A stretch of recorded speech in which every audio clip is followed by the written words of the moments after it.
I want to tell you, the good days are coming. Bruno Fernandes. Through to Bruno Fernandes. Fernandes going to lift it towards goal.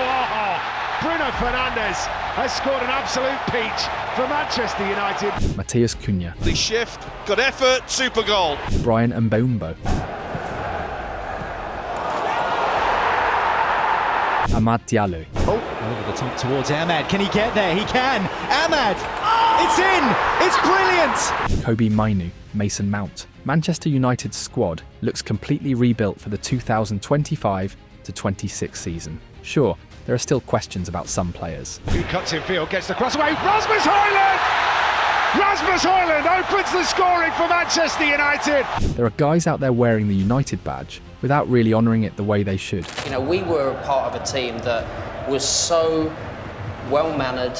We understood what it meant to play for Manchester United. We understood what the badge meant. Wherever we travelled, whether it was in Europe, whether it was in Asia, you respected the fans. You respected the fact that they're turning up, paying money and wanting you to sign and take pictures. You respect that. And the club is coming off one of the worst crises in its entire history. So we are getting a new coach that is losing more than the last coach. I have full knowledge of that. Like I said, I'm not going to change, no matter what. We are being the worst team, maybe, in history of Manchester United. I know that you want headlines, but I'm saying that because we have to acknowledge that and to change that. Yeah, Amorim didn't exactly deliver the most uplifting speech when he became Manchester United's new head coach. But I have to say it again. The storm will come. I don't know if you use that expression, but we are going to have difficult moments, and we will be found out in some games. And I know that because I'm knowing my players, and I know football, and I follow football. So I understand the difference between the teams. I know it's really hard to be a Manchester United coach and say these things in press conference. We want to win all the time, no matter what. We are going to try to win, but we know that we are in a different point. But to change things and get out of the storm, you need to do something vital first: accept reality. And the reality is, right now, Manchester United aren't serious contenders for any title. I mean, they finished 15th last season, but this time, for the first time in years, the Red Devils have a coach who's ready to give absolutely everything to make this team great again. And that change starts with removing the toxic pieces from the Manchester United dressing room. He has already run this course before. Let me just take you back to when he was at a Sport in Lisbon. He went in there, immediately changed the formation to 3-4-3. Immediately. Did not revert back to anything else. Played 3-4-3, just continued doing that. Now, they didn't win the league that year, and they wasn't good that year at all, right? But the club stuck with him. And what they allowed him in the summer after that first season was to have an absolute colour of all the players that he didn't want. There were players in there that he thought weren't good enough. Do you know how many players that he got rid of that window? How many? 17 players. He said, you are not a Ruben Amorim player. Get out of my club. Clear the decks, right? He was allowed to do that. And that's my point again. He was allowed to get rid of the dead wood, the rubbish, the ones that he didn't think were good enough or could play his formation. Let's be real. No one in their right mind expects Manchester United to win the Premier League this season. That's just not the mission. The goal right now is simple but essential. Get back into European football and claw their way into the fight with England's big dogs. Liverpool, City, Arsenal, Chelsea, all of whom are throwing absurd money into their squads. Liverpool alone has already spent over 300 million euros. Meanwhile, United has dropped about 120 million euros on Matheus Cunha and Bryan Mbeumo, and they were only getting started. Because this team isn't just bruised, it's broken in key areas. They still need a proper striker, a new goalkeeper, and probably a commanding centre-back. But to keep signing, they'll need to clean house, and that means making some painful decisions. Players like Jadon Sancho, Antony, and even Alejandro Garnacho might need to be sold to free up space. I think there's every chance that Garnacho will leave because he's a player that United can get rid of and get good money for, and obviously with being a homegrown player, they'll get that as full profit on the accounts. It's the same with Kobbie Mainoo. I don't think Mainoo quite fits the Amorim system. He's not quick enough really between the boxes, so he may go as well. But I think if you find the right team for him as well, again, he could kick on and embarrass United in years to come. But I think I came up with 9 players that have had a season this year which is much better than it would have been if they stayed at United, and that's not good. Players used to leave Man United and basically go down. They leave Man United and go up now, and that isn't where a club like United should be. Amorim wants a team that's united, committed and toxic-free. And to build that, they have to go. Amorim wants players who put the badge first, players who show up with hunger, not entitlement, and players who understands and fit the 3-4-3 system. And these 4, right now, they're not part of that plan. Manchester United over the last 10, 11 years have sort of accepted a position whereby they've made mistakes in the transfer market, or they've made mistakes in recruitment, or they've held on to players too long. It would seem that, to be fair, what's happening now is that Ruben Amorim is identifying players he does not want in the squad, and to be fair, he's moving them out of the squad. That's a positive. It's a tough stance, but it's exactly what United has been missing for years. A manager with authority, vision, and no patience for drama. Amorim doesn't just want to sign players, he wants to build a culture, a squad that sticks together when things get ugly, a dressing room that fights as one. United needs structure, identity, a clear direction, and that starts with impact players. Guys like Matheus Cunha and Mbeumo, who bring energy, fight and presence from day one. It's not about signing the flashiest names, it's about building something that actually works. I've always felt at United you need players that can open the legs up and really sort of stretch teams, and I think Cunha and Mbeumo do that.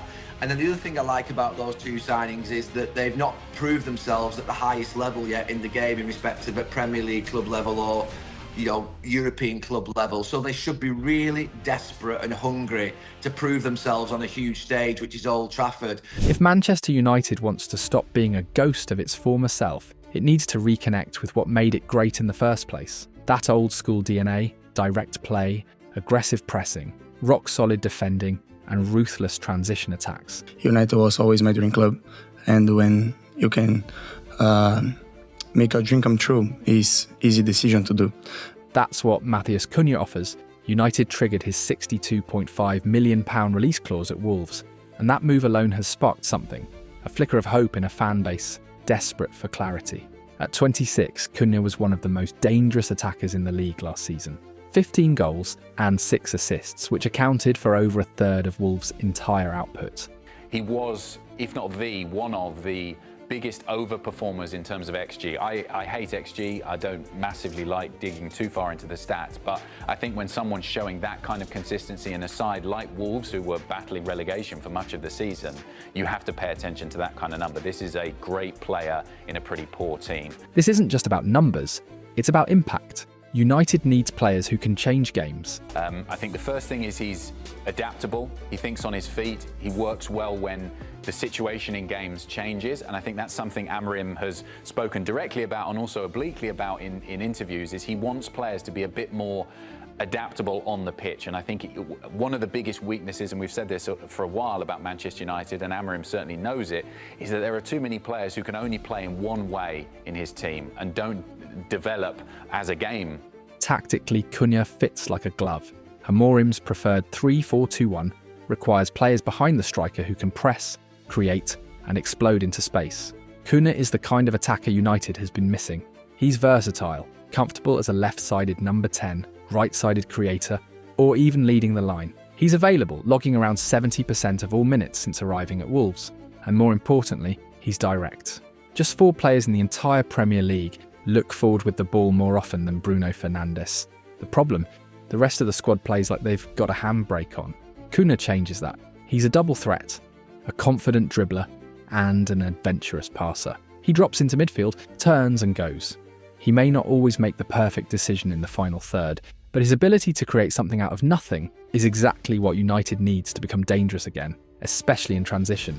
Matheus Cunha brings more than just numbers to Manchester United. He brings personality, unpredictability, and a rare blend of chaos and control that this squad desperately lacks. In a front line that's often looked rigid and confused, Cunha adds movement, variety, and intent.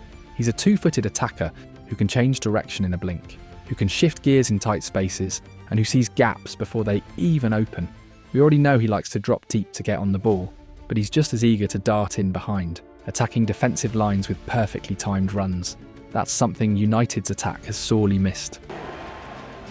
Andre expected to slot into that left-sided number 10 role in Amorim's 3-4-2-1. Cunha's experience playing as a central striker gives United a tactical safety net. Here's Guedes trying to make something happen. On for the run of Matheus Cunha! Walls are level! Statistically, his finishing last season was ice cold. Only Bryan Mbeumo and Chris Wood outperformed their expected goals more efficiently, and Cunha led the league with 5 goals from outside the box. So even if his goal numbers dip a bit in a more demanding system, his attitude won't. He's always pushing forward, always looking to carry the team with him, something that could completely reshape United's lethargic attack. What makes this move so smart is that Cunha is exactly the kind of player United needs emotionally. This team has looked timid, broken, hesitant for too long, but Cunha, he's fearless, he's vocal, he's confident in his ability, and he's not afraid to take risks. In a squad where too many players disappear when things get tough, Cunha steps forward. And I think there are two big characters, two very humble person, which is what we need also. People that are driving, people that want to get better every day, and they adapted really well to the group. I think it was straight away that you could feel the good energy, and the group felt it. So it's a match. This is exactly why Bryan Mbeumo might be one of the smartest, most underrated signings Manchester United could make. This is huge news because we've been talking about Man United needing more firepower, needing more dynamism in attack, needing more power in general. And it seems they've identified Mbeumo, and he's been signed to kind of fulfill that alongside the likes of Cunha and what's already in the building. He brings goals. So the stats, and I don't drive everything on stats, the eye test has to work and match up as well, and the eye test does. But the stats are super impressive, guys, I'm telling you. 41 appearances, 20 goals, that's 1 goal every 2 games, right? And 8 assists, that's 28 goal involvements in 41 games. This guy is performing at a high level. Forget the headlines about overpriced stars or the anxiety over expected goals. Mbeumo gets things done. He scored 20 goals and dished out 8 assists for Brentford last season, delivering the kind of output United's been begging for from its wingers for years. The best part, he's adaptable. Whatever system Ruben Amorim decides to use, pressing high, countering fast, building methodically, Mbeumo fits. His goals came in every flavour: crisp volleys, curled finishes, near post rockets, tap-ins from pure instinct, and even the occasional happy accident. Rösler. This is Bryan Mbeumo. And it goes from Mbeumo! And in it goes from Mbeumo! But here's where it gets tricky. He massively outperformed his expected goals, almost doubling it from 7.6 to 15 goals, not counting penalties. Alongside Matheus Cunha, he was one of the league's biggest expected goals over performers last season. So, fluke or fire? That's the debate. In most cases, outperforming expected goals by that much can be a red flag for a one-season wonder. But stats don't always tell the whole story. Finishing is a cocktail of instincts, angles, technique, and luck. Expected goals is just a model, not gospel. And while Mbeumo's track record doesn't yet scream elite finisher like Son Heung-min or Harry Kane, there's more going on here. One thing that has changed is his shot selection. This season, he's honed in on a specific weapon, cutting in from the right and curling shots into the far post. It's become his signature move, and it's lethal. He's positioning himself smarter, closer to the edge of the danger zone, and when he hits it just right, it's unstoppable. And he's not just about the goals. Mbeumo is direct, explosive, and ambidextrous. A left-footer who's not afraid to use his right. He consistently finds his sweet spots in and around the penalty box, driving into space with confidence. And just like prime Eden Hazard, he uses his body brilliantly, hip-checking defenders, protecting the ball, then bursting past them in one fluid motion. Mbeumo and Cunha might not be the big flashy names fans scream for, but together they bring chaos, pace, verticality, and unpredictability to a front line that's been far too tame for far too long. There's been a change in focus this summer, and I think it's the right one. They've decided to go for Premier League proven players because they've had too many gambles, not just Ineos, but even prior to that with the Glazers. You know, the Hoylands and the Xerxes, that they're basically taking gambles on players that are playing for mid-ranking clubs in Italy, and the step up is too big. But at least with Cunha and Mbeumo, they know that they are Premier League proven. They've scored goals in the Premier League for clubs that, you know, should find it harder than Man United, because Brentford and Wolves are not elite Premier League clubs, and United are, but they've not been playing like one in recent years. So they are definitely very good signs, and I think that obviously they cost money and they paid a lot more for Mbeumo than they wanted to, but I do think that you have to spend what you get these days, and Mbeumo will make them better.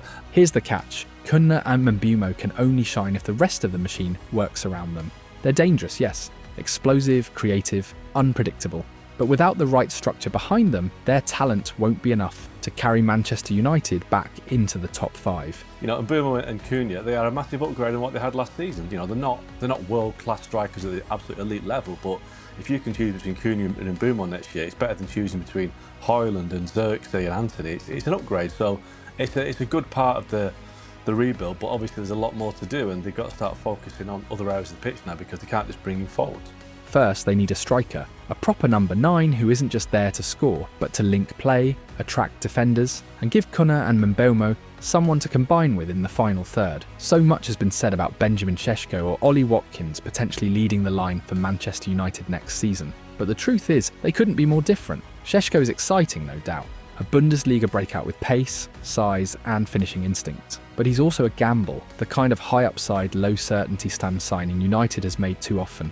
We've seen this in a movie before. Rasmus Højlund, Joshua Xerxes, young talents who look like stars in the making, but aren't ready to carry the weight of Old Trafford on their shoulders just yet. Šeško might end up being great, but right now, he's a risk. And at a price of €80 million, it's the kind of bet United can't afford to lose again. Ollie Watkins, on the other hand, is the type of striker United should be targeting.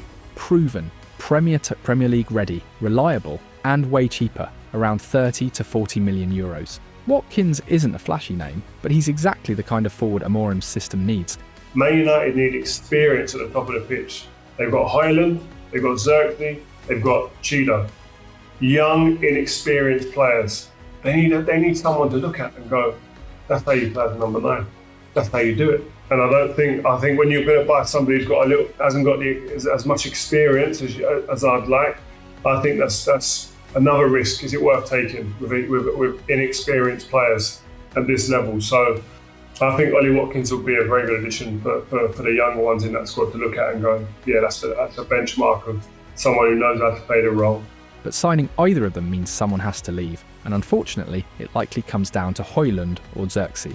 And yeah, it stings, because Højlund had a promising first year. 10 goals and 2 assists in the league, 16 in all competitions. He showed flashes of a top striker, but in 2024 to 2025, just 4 goals and 1 assist in the Prem. Not good enough. And honestly, it might not be entirely his fault. When you see players like Anthony or McTominay thriving right after leaving Old Trafford, you start to wonder, is it the player or is it the environment? United has been mentally broken for years. Young talents don't just fail, they sink. And that's why the next striker, whoever it is, has to be someone with maturity, confidence, and self-awareness. Confidence. That's the real enemy inside Manchester United right now, and nowhere is it more obvious than in the midfield. On paper, the Red Devils have names. They have quality, but something deeper has been rotting beneath the surface. A lack of belief, structure, and consistency. And until that's fixed, all the talent in the world won't matter. Bruno Fernandes remains the team's creative heartbeat. Say what you want about his body language or complaints on the pitch. He delivers. He creates, scores, and carries the team in big moments. But even Bruno can't carry this midfield alone. He needs players around him who can think quickly, move the ball with purpose, and help control the tempo. That's where Kobbie Mainoo comes in, a rare gem from United's academy. Servicing Wan-Bissaka, and Mainoo! Oh, it's beautiful! Kobbie Mainoo! He's young, yes, but you can see it. Vision, control, long-range shooting, composure under pressure. He has all the tools to become an elite midfielder. The issue? Consistency. And it's not just about his age, it's the atmosphere. United's been a confidence trap for years. Talented players walk in and slowly lose their spark. Amorim knows Mainoo's ceiling. In his 3-4-3, Mainoo can play in the double pivot, or even rotate higher up in the number 10 role when Cunha or Mbeumo need rest. But for that to work, Mainoo needs a structure that empowers him, not buries him. Then there's Mason Mount, the forgotten man. His first year in Manchester, a disaster. Injury after injury. No rhythm, no real shot to settle. But toward the end of the 2024-25 season, Mount showed flashes of the player he was at Chelsea. Sharp passing, intelligent movement, creative intent. He might not be a guaranteed starter, but in a midfield rotation he can still be extremely useful. But creativity needs balance, and that's where Manuel Ugarte and Casemiro come in. These two are built to protect the defence, break up play, and give United a fighting chance in defensive transitions. Casemiro, when fit and focused, is a warrior, strong in the air, solid in distribution, and always a threat on set pieces. Ugarte, a ball winner with energy and bite. Together they could form the base that frees the rest of the midfield to breathe. For Ruben Amorim's system to work, he doesn't just need quality in midfield or firepower up top. He needs wide players who can run until their lungs give out, who can attack and defend with equal urgency, who can stretch the field and hold the line. But as the pieces start to take shape, the wings begin to look worryingly thin. The most reliable piece right now? Diogo Dalot. He's not world class, but he's grown into one of the most well-rounded fullbacks in the squad. Good with the ball, sharp in recovery, tactically disciplined, and mentally tough. He can attack, defend and stay fit, which is more than can be said for most of his competition. On the other side, there's Patrick Dorgu, a rising talent who's quickly showing he's ready to claim a starting role. He's confident on the ball, aggressive in duels, and has the legs to patrol the left flank. But let's not forget, he's still young, still learning, and throwing him into the fire as a first-choice wing-back could backfire fast if he isn't supported properly. Then there's Noussair Mazraoui, a player of clear talent but plagued by inconsistency. One match, he looks like a world beater. The next, he disappears. If Amorim is counting on Mazraoui to hold the right side week in, week out, well, let's just say it's a dangerous bet. Further up the field, Amad Diallo adds another wrinkle. Naturally a number 10, his best performances have come when drifting out wide, isolating defenders, and cutting inside. With Mbeumo and Cunha likely owning the central creative roles, Amad may have to reinvent himself as a wide threat again. And then there's Luke Shaw, the veteran presence, the old guard. After missing nearly all of last season through injury, his return should be a boost. Even deeper in the depth chart is Diego Leon, a youngster with talent, but not yet ready for the storm. A loan is almost certain. He needs minutes, experience, and breathing room. 3 things he won't find at Old Trafford right now. Actually, United's defence is being held together by duct tape and optimism. Let's start with the centre-backs. Amorim's 3-4-3 needs a solid trio, and United currently has exactly 3 senior central defenders available. That's it. Matthijs de Ligt, Lenny Yoro, and Harry Maguire. De Ligt has elite pedigree, but he's still battling inconsistency. He's a leader, yes, but one who needs a clean slate and a mental reset to find his best version. Yoro, a generational talent, calm, composed, technically brilliant, but he's still a teenager and can't be expected to carry the line. Then there's Maguire. Say what you will, but he's been one of United's most consistent performers over the last 2 seasons. That speaks volumes, but also highlights the club's desperate lack of depth. Meanwhile, Lisandro Martinez, the emotional anchor of the backline, is recovering from a serious ligament injury. He won't be back until October, and even then, he'll need time to readapt to the brutal pace and intensity of Premier League football. That leaves United one knock away from a crisis in defence. They urgently need at least one more centre-back,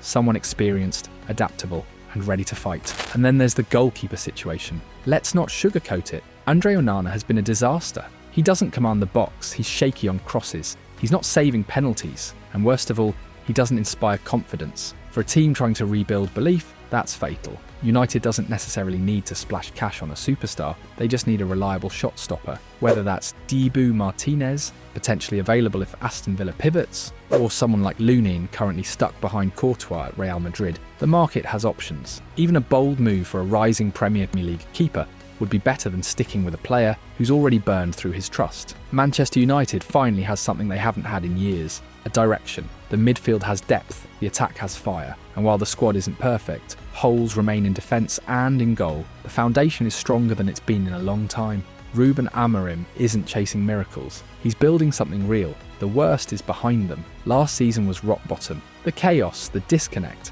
the sense of collapse, it's done. Now, United stands at the foot of the climb. With the right signings, a couple smart sales, and a system that actually makes sense, this team can become a contender again? Maybe not for the title just yet, but for respect, for fear, for Europe. The path back to greatness won't be easy, but for the first time in a long time, Manchester United has stopped sinking.